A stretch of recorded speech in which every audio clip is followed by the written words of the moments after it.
I wish I had learned this truth many years ago.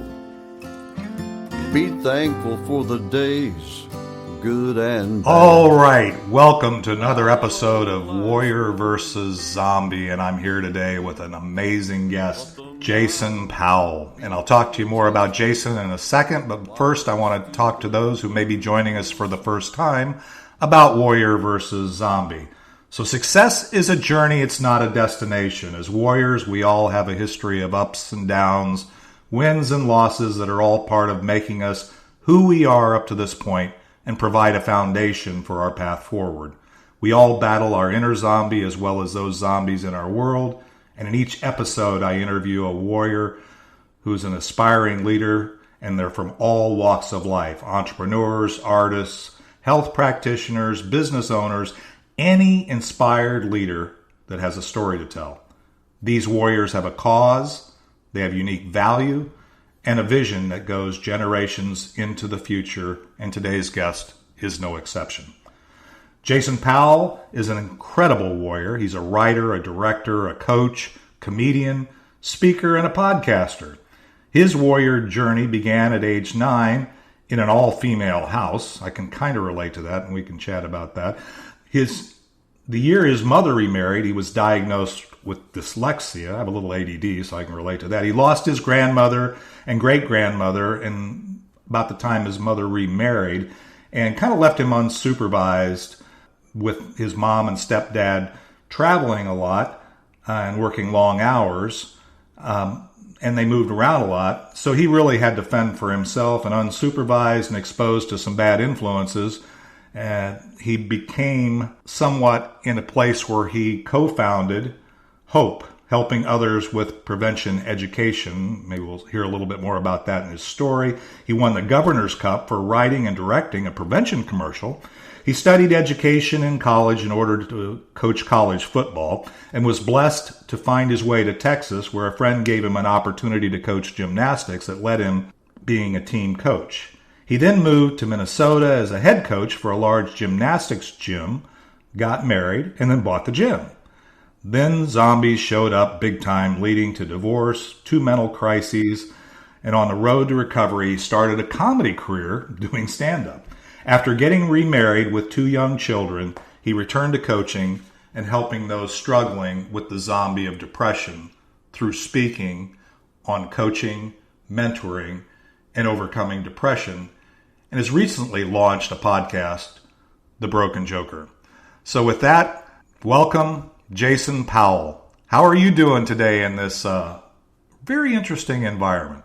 I'm doing really well, actually. I'm doing very good. With everything going on and how crazy the 2020's been, I surprisingly am doing well. It's been a crazy year. It's I stopped watching media. I think that helped the most. I stopped watching network TV, and I started talking to my neighbors more. And with COVID and everything else, getting outside and walking, people are just starving to talk to people. It's kind of awesome. It's kind of back to my childhood, where you sit out on the driveway and all the neighbors get together and everybody talks and they share a beer, and their kids all play. My kids are playing outside more than they ever have. I mean, it's funny with everything going on. My neighborhood is my favorite place to be. It's a crazy time. It's a crazy time. Everybody slowed down a little bit. I'm trying to look at that part of it. I'm trying to look at the positives in this. I got to work on my book a lot more.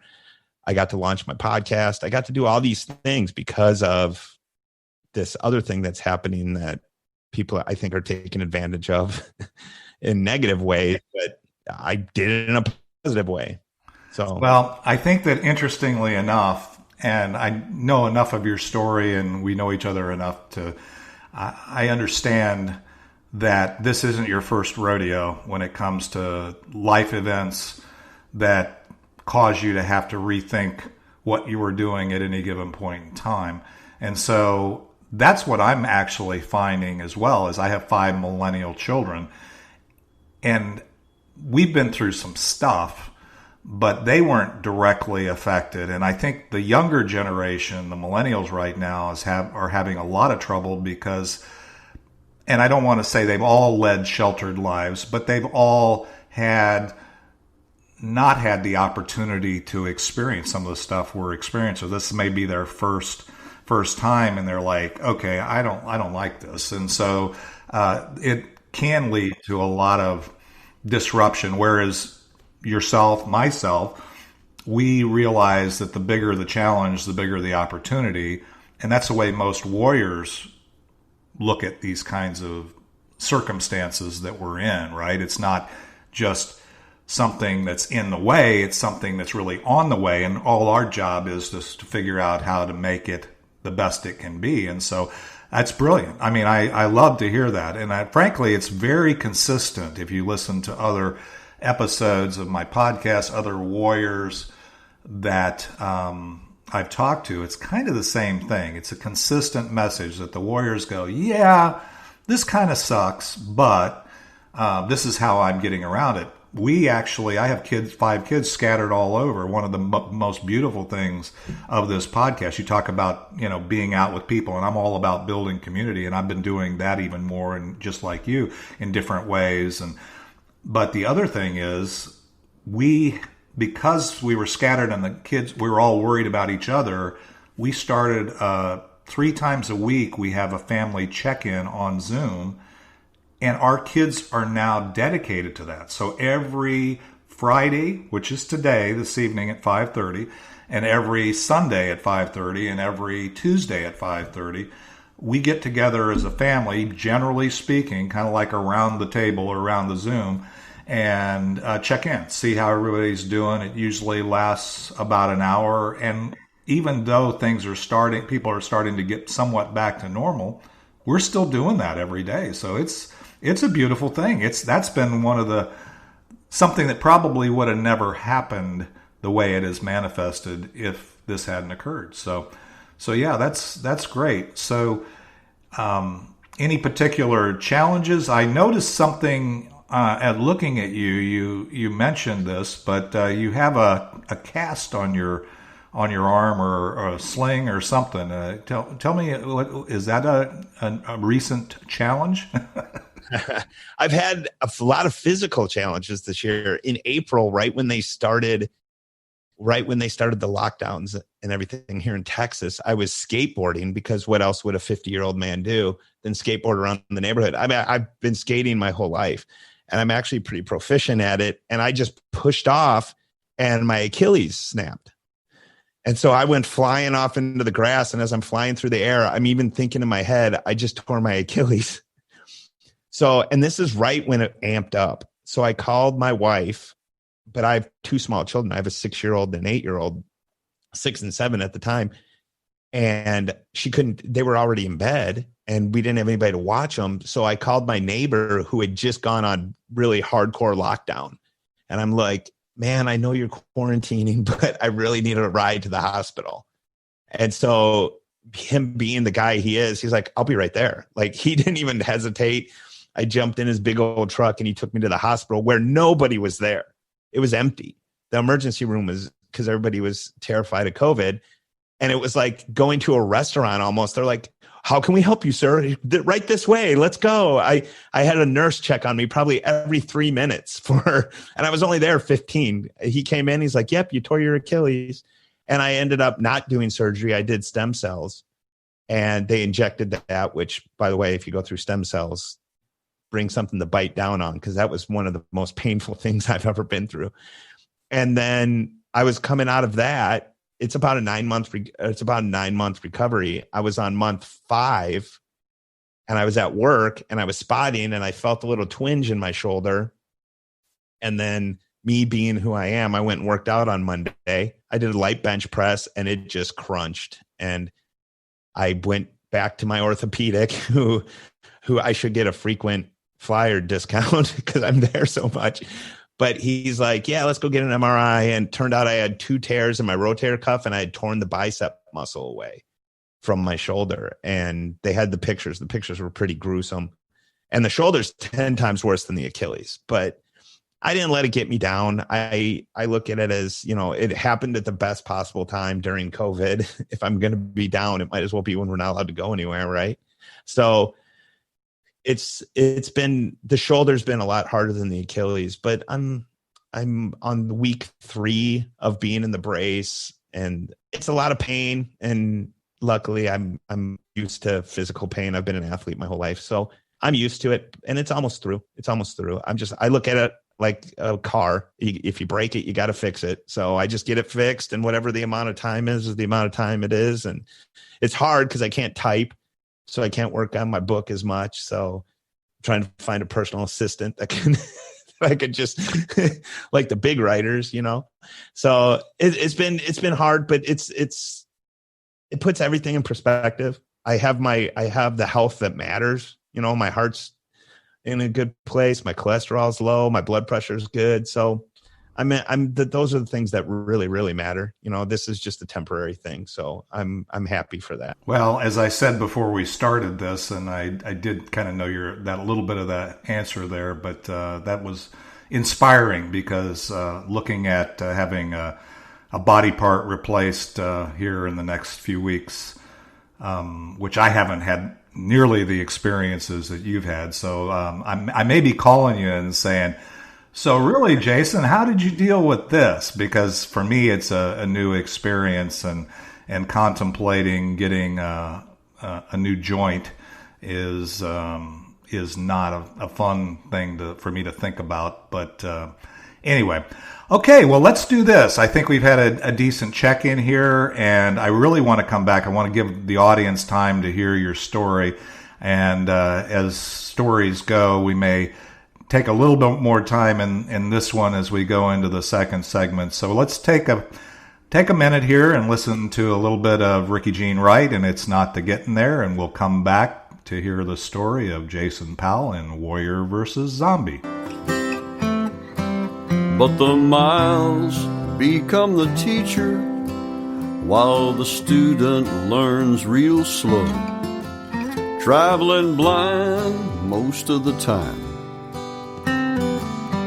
Wherever you go, it's not the getting there, it's the journey every day. All right, we're back with the second segment of Warrior versus Zombie. We just had a great check-in with Jason Powell. Need to take just a minute to thank our sponsor, Be Connected, where entrepreneurs connect. I'm inviting our audience to get in on the ground floor of the premier hub for successful warriors. Be Connected empowers warriors from all walks of life, entrepreneurs, home-based business owners, and small business owners, CEOs, founders, really enabling them to connect and collaborate to create a larger impact in the world.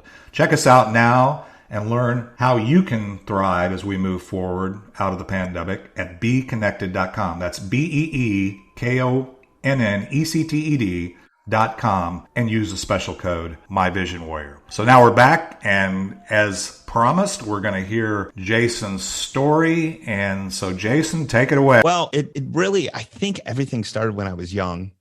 I was kind of a chubby kid, and I was raised by a single mother, and it just got too much. We lived in a 1-bedroom apartment, and I actually had a bedroom in her closet, had a little bed to sleep on. And things were rough. She was working retail, and I was born in Southern Illinois, and we ended up moving to Chicago to live with my grandmother and great grandmother. And so it was just the three of us, and it was a great environment. My great grandmother was a hard worker, grew up on a farm. My grandmother worked retail along with my mom. They were hard workers. They weren't home a lot. So it was just me and my great grandmother a lot. And I was just an awkward kid. Everything was awkward. School was hard for me. And then at about 9 years old, I got diagnosed with dyslexia and with ADD, but that was before they were diagnosing ADD. So, but severe dyslexia. And so for half the day, I had to go to special classes to help me with that, which is great. But kids are vicious. Kids are vicious at that age. And, I'd be leaving class to go to the other class, and kids would be like, "Oh, you're on your way to your stupid class," for all the stupid kids, just vicious stuff that kids did then.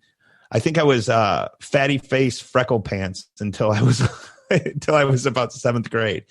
So it was hard for that, and I think those things get into your head, and especially at that age, and self-esteem issues. And then my mom ended up remarrying a great guy who I didn't get along with. He was an internal auditor for J.C. Penney's, and I was just getting into my jock phase. I found sports, so I started to thin out. But then in 6th grade, my great grandmother passed away, and in 8th grade, my grandmother passed away, who were still my main caregivers. I would go there after school and things like that. And my stepdad and my mom both being in retail, my mom would work 65 to 80-hour weeks, and my stepdad was out of town every other week. I was just left to my own devices, and everything that stemmed from grade school and everything else, I wanted to be liked. So I kind of became the class clown, the joker, if you will, and always trying to entertain people. And when you do that, you put up this facade that you're always in a good mood and you're always joking. There's no room to ever share any of your pain, because you have to be on point all the time. You have to be the funny guy. You have to be all these things. And so I took everything and I just internalized it. And then because I wanted to be liked so bad, I tried to be everybody's answer to what they wanted in a friend. And that's exhausting. It just gets and I was still doing poorly in school. I wasn't interested in school. I thought I was stupid. I was told I was stupid, which wasn't the case at all. I just wasn't interested. And I did just well enough to stay in sports, and I found wrestling. So I thinned out. I got my jock body, if you will, and I found a love for working out, which helped a lot. Started to find myself. Somehow I snuck into college. I got into a college, and I thrived a little bit in college because I wasn't being micromanaged by anybody. There was nobody pushing me. It was all on me. And what I found is once it was all on me, I started to do well. But I was still that guy. I was still the class clown, the life of the party, all those things. And then I was going to college. I wanted to be a football coach. I loved football. I grew up in Chicago during 1985 Bears. How could you not love Mike Ditka, Buddy Ryan? And even nowadays, I'm still a fanboy when it comes to coaches. I love coaches. I could care less about the players. It's the coaching systems, philosophies, all those things that I just love. And while I was in college, a friend of mine had a gymnastics gym and knew I did gymnastics and asked, "Hey, you want to sub a class?" And I subbed the class. And within 2 weeks, I was a full-time employee. I loved being in the gym. I loved coaching kids, and it was really good money for being in college. And then about 6 months later, I became a team coach because all my kids were moving up to team, and they're like, "Who's coaching these girls? They're fabulous when I get them." And then I became a team coach, and then by that time, I was hooked. I was hooked on coaching, and it was the first time I really got coaching from a mentor of mine. He was spectacular. He was a national team coach, and he coached in the Olympics. And we ended up living together. I introduced him to his wife. He's a great guy. And after about working with him for 3 or 4 years, we had really high level athletes and everything else. I sat down with him and I was like, "Hey, I think it's time for me to take on my own program." And he didn't agree. He thought I should stay and we should work together longer. He's like, "I'm not going to be here forever. You can take over the program when I leave." He goes, "I think you're ready. I just think we have a really good thing going. Let's keep going." And I insisted. And so he found me a job, and I ended up bouncing from gym to gym because I was trying to find what I had that I left, because I was trying to look for that bigger, better something. And I ended up in Minnesota, which I was actually in school in Minnesota for a few years, and I felt like I had unfinished business. I don't know how. It's weird how the brain works, but I really ran into the zombies when I got to Minnesota, because first off, it's a different level of competitiveness than compared to Texas. Texas is all about being the best. And I don't know if it's about being the best as much as it is striving to be the best. And Minnesota was a different atmosphere. And I had all these people telling me what I should be looking for, who I should be. And I went into those old habits of trying to be what other people wanted. You know, you're a great coach. You should own the gym. You know, you're in your 30s. You should be married. It's all these things. You know, you got to stop joking so much. You got to be more serious because you're a head coach, and all these things just piled up. And I really was walking through life as a zombie, just doing what people told me. I ended up getting married. I ended up buying the gym that I was at, which a lot of people would think is great, but it wasn't who I wanted to be. And it just built, and the pressure built, and the pressure built, and the pressure built. And when you deny who you are long enough, I think being the past that I had, my self-esteem went way down. I wasn't working out. I wasn't watching what I was eating. I wasn't any of that. And I ended up in a mental crisis. I had a breakdown. And I ended up, by the way, if you're ever going to have a mental crisis, Minnesota's a good place to be. It's one of the number one mental health facilities in the country. I was at Mayo Clinic, thank goodness, because that's the town I was in. I was in Rochester, Minnesota. And I got put on a 3-day hold. And my mom came up to get me, and which was destroying in the way you just disappointing your mom is something you never want to do. And I felt like I was disappointing everybody. Again, I was still dealing with those zombies because here I am on a 3-day hold, and I'm still trying to be what other people want me to be. And I went back to Texas with my mom and just kind of sat around for a while. And all the years of my stepdad and I not getting along came to a head, and we got in a huge argument. And it never got physical, but I went into another crisis, and I did something really dumb. And I walked to my favorite fishing spot at a pond down the street, and I just sat down and pretty much was waiting for it to all finally be over. And with everything, with defunding the police and everything else, I'm going to tell you what, a police officer pulls up, and right away he walks up to me. So I saw him pull up, and he gets out of the car, and everybody always has that anxiety when you first see a police officer, even if you're not doing anything wrong, even if you get pulled over because you have a broken taillight, you still have that. And immediately I started apologizing. I'm like, I'm sorry. Am I not supposed to be here? Blah, blah, blah. He's like, no, man. He was totally relaxed. And he said, no, I'm just checking on you. He goes, it's just weird. Someone just sitting here, without a fishing rod or anything, just sitting here. And he goes, are you okay? And I said, no, I'm not. I'm far from okay. And he called an ambulance.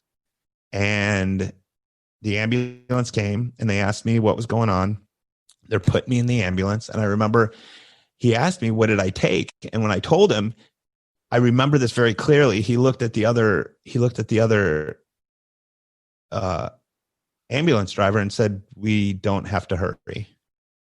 And they took me to the hospital. I got to the hospital. I told the nurse what was going on, and I told her what I took. And she's like, oh, you poor baby, and just walked out. The doctor came in about an hour later, probably an hour and a half. And she's like, well, whatever you were trying to do, you did it. You're not going to survive till morning. At most, you got 24 hours. Your liver is shutting down. It's over.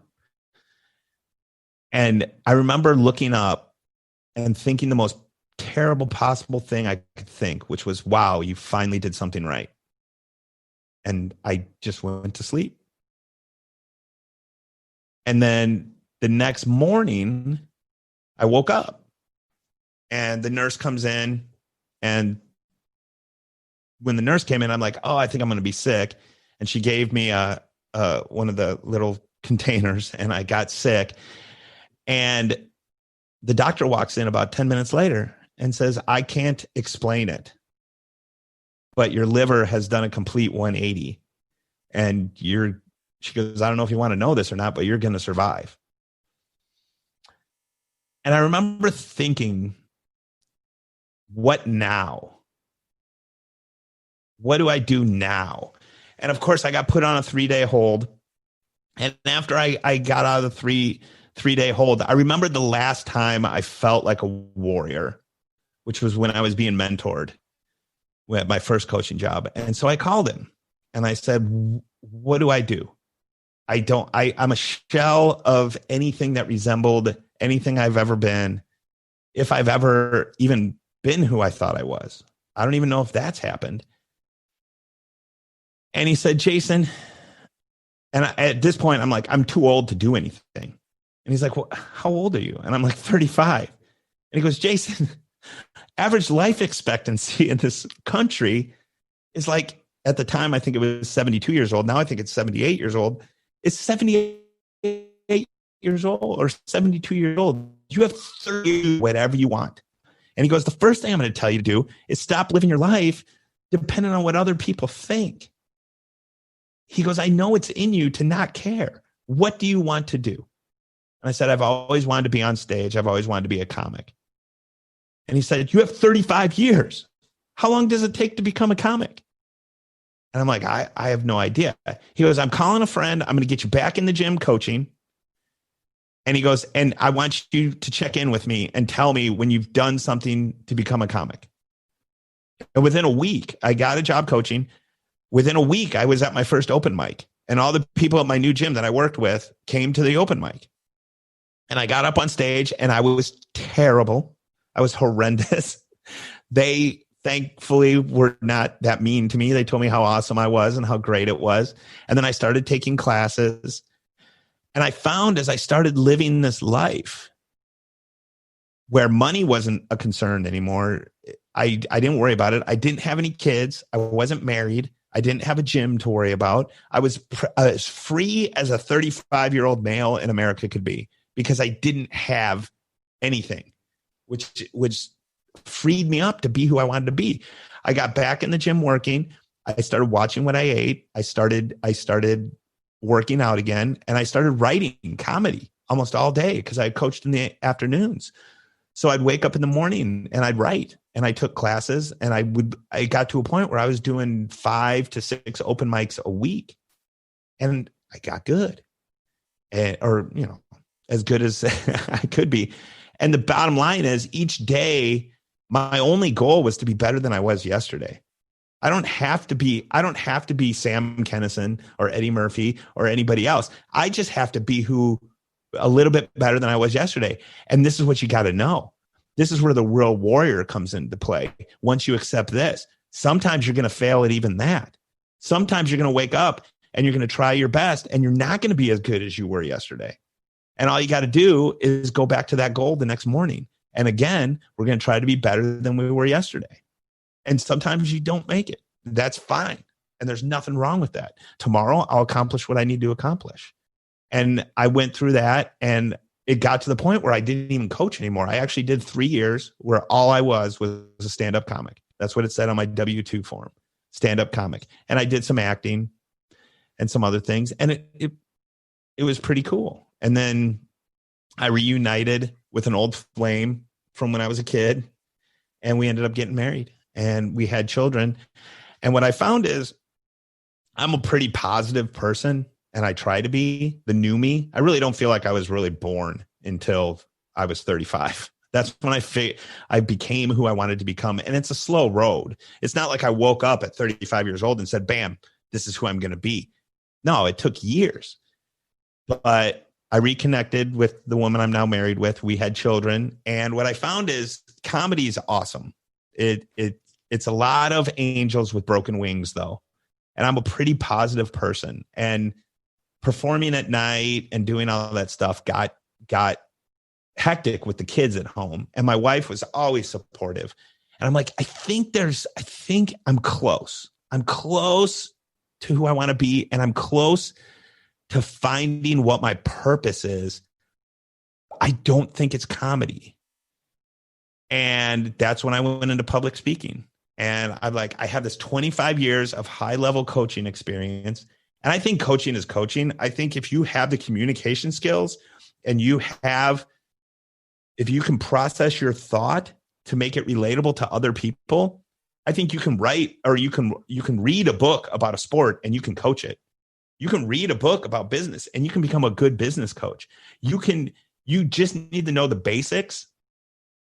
And because I'm definitely a player's coach, I'm definitely that kind of coach. And I think once you have that communication and you know how to relate these things to people, I think you can coach anything. I think coaching is a talent.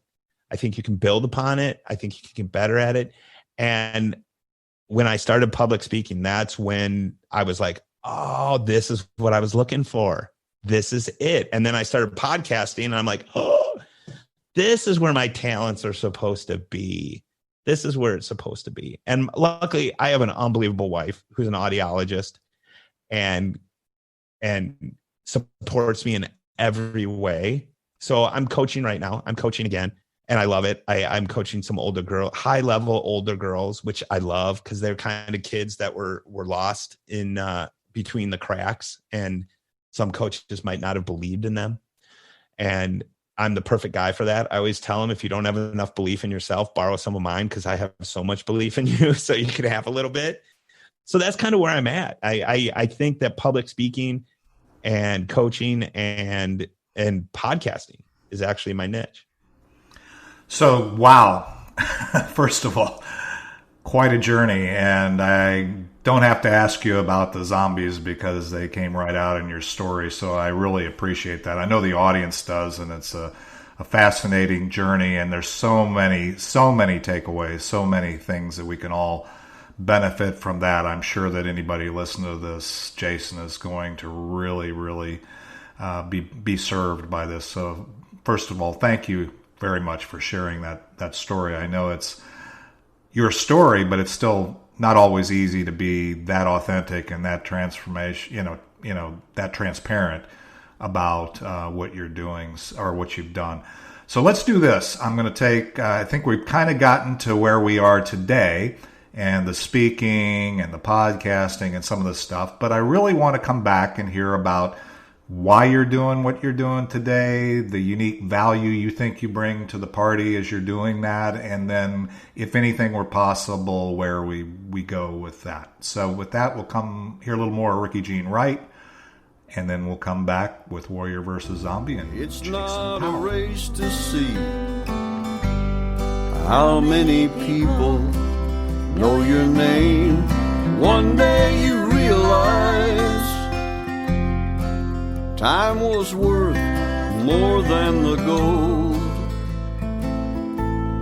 It's not the getting there. When you get there, you'll know. All right, we're back with Jason Powell on Warrior versus Zombie, and wow, all I can say is wow. What a great story.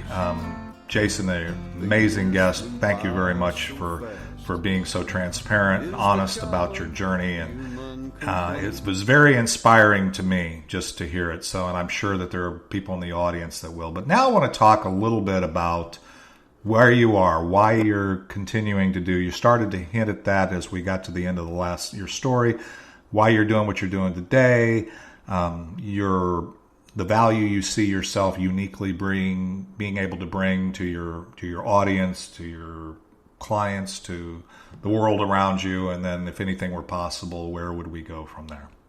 Yeah, well, I really like to speak more. I'm working on that hardcore. I have a website that is actually being built. I figured I didn't like it, so I took it down, and I figured COVID's a perfect time to rebuild it. So rebuilding that and doing my podcast. But the real reason why is if I can help one person, and I know this is corny and it's cliche, but if the Broken Joker or my website or hearing me speak one time helps somebody survive depression, I've done what I need to do. I lived a painful existence and for a long time, and I don't want anybody else to have to go through that if I can save them time. And the first thing is just having people get help and realizing that no warrior fights alone. No warrior can fight alone, or they're not going to be a warrior for very long. So you need to ask for help, and you need to find like-minded people that can help you. And most warriors and most people that have gone through this are rooting for you. You're not alone. And at the darkest times of night, when you're sitting by yourself and it feels like the night lasts 24 hours by itself, and you just stare at the ceiling and you feel so alone, just know you're not. There's people rooting for you. I'm rooting for people I've never met. I'm rooting for people that I don't know about. I'm rooting for everybody that deals with this kind of pain that is not your fault. Be it through abuse, be it through drugs and alcohol. Sometimes people get a medical condition and it puts them in depression. Sometimes it's a family member passing away. Whatever it is, I've been there. I've been in the gutter. So use my experience and get out faster. That's the biggest thing. Is it took me 35 years. It was a slow build up and a fast trek down, and it took me 35 years. And I want to save somebody that time.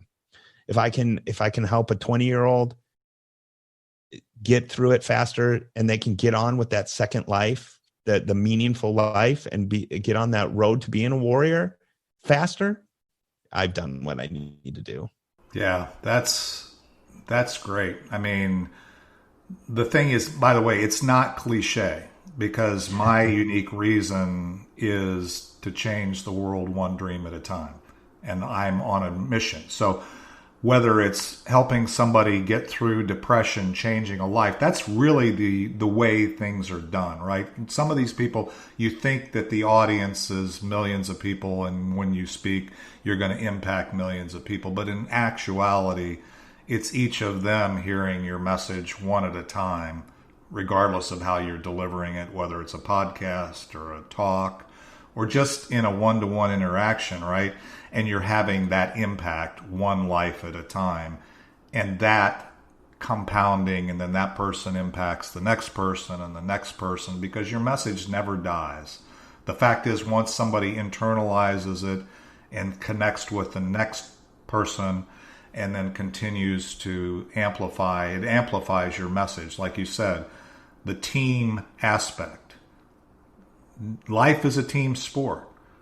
The reason we survive as a species is because of the fact that we get together in a tribe. If we aren't the strongest, we aren't the fastest, we aren't the smartest necessarily when it comes to survival, but together we are. And that's why we've been able to do that. So it's brilliant. That's really fascinating. So if anything were possible, and I say that intentionally, if you know me, if you know my coaching, is I believe all things are possible. I'm a Christian. I believe that with God, all things are possible.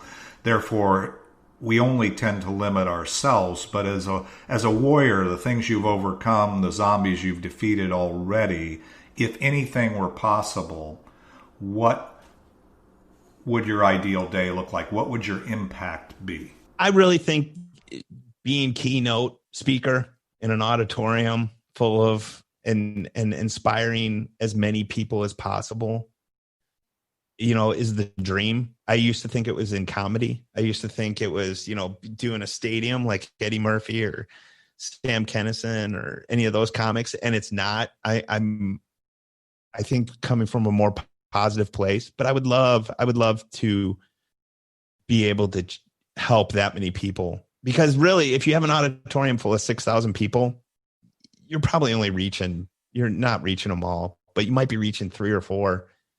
It's a funny statistic in self-help books. Something like 78% of the people that buy a self-help book never open it.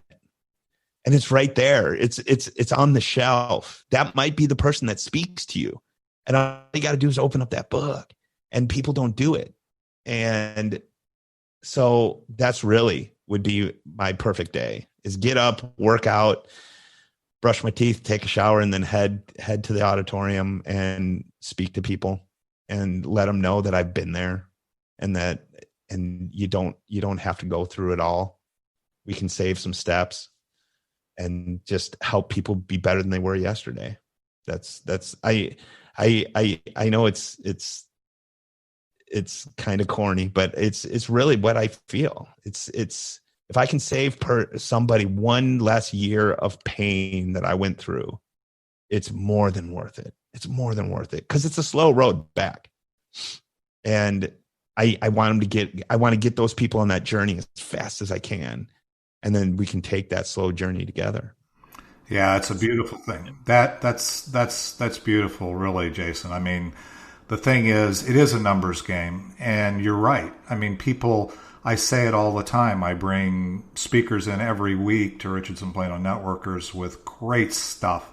And I've got people that have heard the same stuff, many, many times. And they even say that, oh, this is great. Yeah, I heard this before. Or they even have their own version of that. And the reality of it is, and I'm not being critical, it's not corny. I see those same people never opening the book. And opening the book means actually doing it, actually applying the message you're hearing. And sometimes you have to hear it over and over and over again before you finally believe that you can really execute it. And then I love the vision, the aspiration to impact thousands or millions. And again, who knows? Your podcast, maybe there'll end up being, more than, I got a couple hundred downloads or whatever a week, whatever that might be. But maybe it becomes thousands. Maybe you become one of those. Who knows? But it's a journey. It's a day at a time. That's why the song is so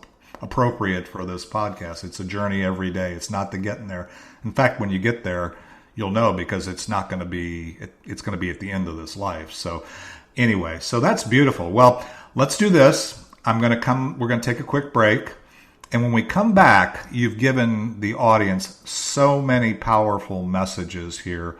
But as we land the plane, as I call it in the land the plane segment, I want you to come back and give us one or two, maybe three, whatever things that if we take away anything from your podcast, if we were one of those people you talked about, that it made that difference, take away anything, what would that be? And then after you tell me that, then I'm going to come back and say, so how do we get back together? How can we stay in touch with you? So with that, let's move on to the next segment, hear a little more of Ricky Jean Wright, and come back for the final segment of Warrior vs. Zombie with Jason Powell.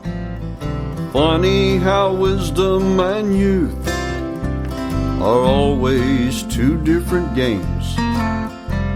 The years flew by so fast is the common human complaint. The memories in our minds turn to diamonds in our soul, and by the grace all right, what an incredible journey we've been on. We've kind of started with our check-in and all kinds of stuff that you're dealing with, Jason, and then moved to your story, which is incredible, and then talking about your aspirations and where you're going, and I can't be more inspired. So let me ask you this. There's so many things we've touched on here, so many things that people could take away, but if you were to craft or want the audience to take away anything from this podcast, what would it be? It would be survive. Number one thing is you have to survive depression to thrive afterwards. So the number one thing would be ask for help. And if the first person doesn't help you, ask again. And there's plenty of hotlines. There's a crisis hotline that will just do texting. If you don't want to talk to somebody, all you got to do is text, and it's home you at 741-741, and just home, all capital letters, and they will text you back and help you get the help you need. You walk into an ER. It's what they're trained for. It's where a lot of their training goes, is to help people in depression. They will not think less of you. They will not, what's the word I'm looking for? They will not judge. They will be, that's what they're trained to do. They're trained to save lives. And they realize that depression is one of the most terrible ways that they can save a life right there, right then, and help you.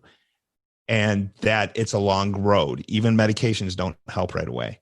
You got to give it 5-6 weeks, sometimes 8 weeks. So just know it's going to be a long road, but the pain does subside and you do get better. And there'll be ups and downs, but tomorrow will be a better day, and survive. Because I can't help you. You can't help them. Nobody can help them if they don't survive. So that's the number one thing, survive. Wow. So yeah, that's getting from today to tomorrow, waking up tomorrow to fight another day and survive is something that I think we all can take to heart, no matter whether we're dealing with depression or not, is sometimes just getting up and taking that next step forward is what I'm hearing is a very important lesson to learn. Any other things from your experience that you'd like the audience to take away? Any other nuggets? You know, it's funny. Don't look at other people and necessarily buy what they're selling. Because what I found is when I first started coming out of my depression, I wanted to be successful. I wanted to thrive. And I looked at all these other people and they're like, I work 23 hours a day. I get up at 4 a.m. I do all this stuff. You know what? No, they don't. You don't have to do all that to be successful. You have to be productive in the hours that you dedicate towards what you want to dedicate it towards. So does that make sense? I kind of stepped all over that. But you don't have to just work 23 hours a day. You might only have to work 3 or 4 hours of productiveness of your core things you need to get done. And the rest of the day is yours and you will still be successful. So don't get discouraged by these people that tell you that you have to work yourself into the ground to be successful. Yes, you have to work hard. Everything worth getting, you have to work hard for, but it may be only 3 to 6 hours that day. Not every day is a 23-hour day, or those people wouldn't survive. So know that don't get discouraged by watching other people that try to sell you a product that isn't true. You just have to be productive in the time you dedicate that day. Some days you may only be able to dedicate 2 hours. Some days you might be able to dedicate 12 hours because you have a little extra energy that day. Get that core stuff done and do the things you need to do. Work out, watch your diet, do those things too. Don't just work butting your head, pushing your head into the wall, trying to get something done, because then it's not productive. So just stay productive and pick the amount of hours you're going to be productive in, and don't beat yourself up over it if you don't make it that day, because they don't work 23 hours a day. They sleep more than 1 hour. Interesting. That was actually very powerful because you said a number of things in that one thing. You may or may not realize it because you were very live and authentic there. But I'm going to tell you a couple things that you really spoke to.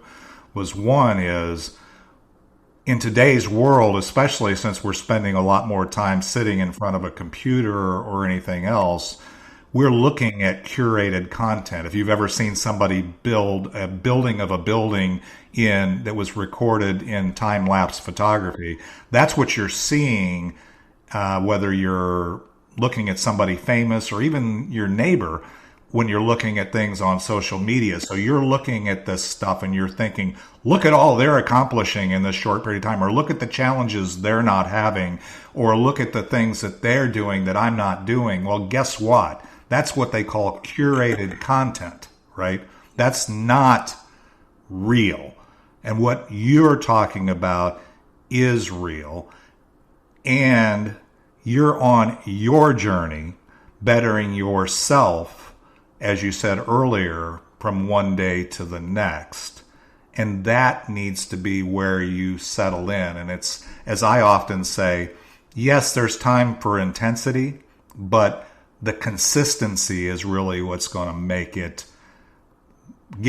you get to where you want to go. So you really, in that second one, that's a pretty brilliant and powerful observation that our audience should should take away. So, okay, so let's do this.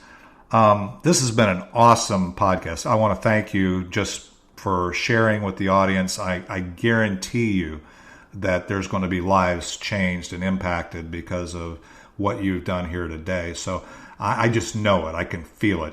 How do we get in touch with you or stay in touch with you after this podcast, Jason? What's the best way? I would say Instagram. You can DM me if you look up Jason T. Powell, T as in Thomas, Jason T. Powell on Instagram.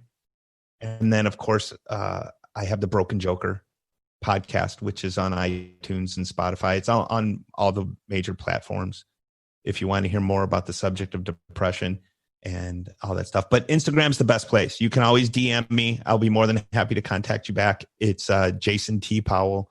I believe the hash or the tag name is the coaching spot. But you can just look up my name. If you just look up my name, it'll pull it up. Okay. Jason T. Powell. That would be on Instagram. So that's a good place. And since they found Warrior versus Zombie, and we're probably on all the same platforms because we're on, iHeartRadio, Spotify, Apple Podcasts, Google Podcasts, Amazon Radio, all of the places. So if you can find Warrior versus Zombie, you can find Jason's Broken Joker, and I think you've got a few episodes out there already. So if this has resonated with you, I've listened to your inaugural episode of that when you recorded it, and it was inspiring to me. So definitely there. So again, thanks everybody for being here. Thank you again, Jason. Awesome. Thank you. I can't thank you enough. And for those of you who don't know how you got here or you want to continue to follow, remember you can find Warrior versus Zombie, as we were talking about, on all major podcasting platforms. And then I want to do one more thank you to our sponsor, Be Connected, where entrepreneurs connect and give you an opportunity to get in on the ground floor of a premier hub for successful warriors, where Be Connected empowers warriors from all walks of life, basically to impact the world by getting together. And as we talked about, is a team sport. So check us out now on BeConnected.com, and that's BEE, like the insect, BEEKONNECTED.com, and use the special code MyVisionWarrior to sign up for a free trial. With that, thanks you again, Jason. Thank you. It's been a beautiful journey. I'm looking forward to getting this out there for the audience. And let's now land the plane with one more final segment with listening to Ricky Jean Wright, and It's Not the Getting There. And we'll see you back at the next appointed time. It's not the getting there, it's the journey every day. It's not a race to see how many people know your name. One day you realize time was worth more than the gold. It's not the getting there. When you get there, you'll know. One day you realize time was worth more than the gold. It's not the getting there. When you get there, you'll know.